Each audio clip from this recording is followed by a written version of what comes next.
میں نے تو بھائی جان پاکستان کی ریئل اسٹیٹ میں انویسٹمنٹ ہی نہیں کرنی، ریئل اسٹیٹ ہے ہی فراڈ۔ یہ الفاظ کس کے ہیں؟ یہ الفاظ میرے اس کلائنٹ کے ہیں جو 2020 کے اندر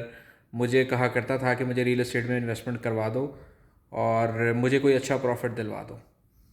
اور جب میں نے اس کو ایک آپشن بتائی کہ بھائی جان یہ ایک اچھی آپشن ہے، آپ اس کو ویل کریں، تو انہوں نے مجھے کہا کہ میرا ایک دوست ہے جس کو ایل ڈی اے سٹی میں بڑا اچھا پروفٹ ہوا ہے، انہوں نے 3 مہینے پہلے 35 کا پلاٹ لیا تھا اور اب وہ 70 کا بک رہا ہے۔ تو میں ان کی بات مانوں گا اور وہ جہاں پہ انویسٹمنٹ کہیں گے میں وہیں کروں گا۔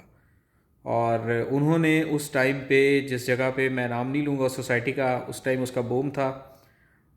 اس کے انویسٹمنٹ کر لی اور 2-2.5 لاکھ روپیہ آن پہ انویسٹمنٹ کر لی۔ اور جب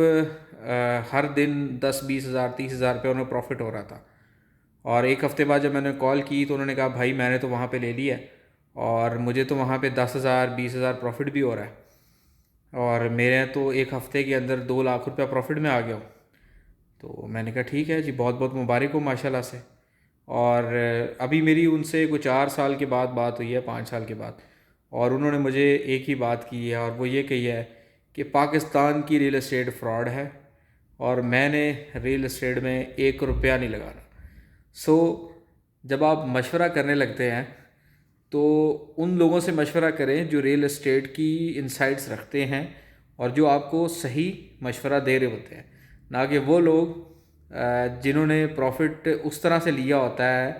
کہ جس میں بائی چانس یا بائی لک ان کو اس ٹائم پہ وہ پروفٹ مل گیا۔ اور ایسا نہیں ہے کہ وہ آپ کو بھی اسی طرح سے ہر جگہ پہ ہی پروفٹ ملے گا،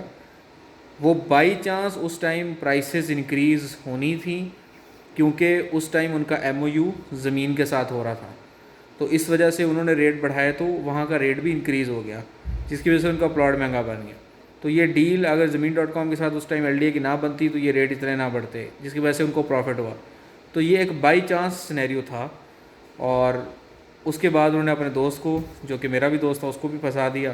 اور خود بھی پھنس گئے، اور جو 70 لاکھ تھا وہ جو انہوں نے پروفٹ کمایا تھا وہ بھی لگایا ہوا تھا، وہ بھی ڈوب گیا۔ اور اب وہ دونوں ہی یہ کہتے ہیں کہ ہم نے ریئل اسٹیٹ میں انویسٹمنٹ نہیں کرنی۔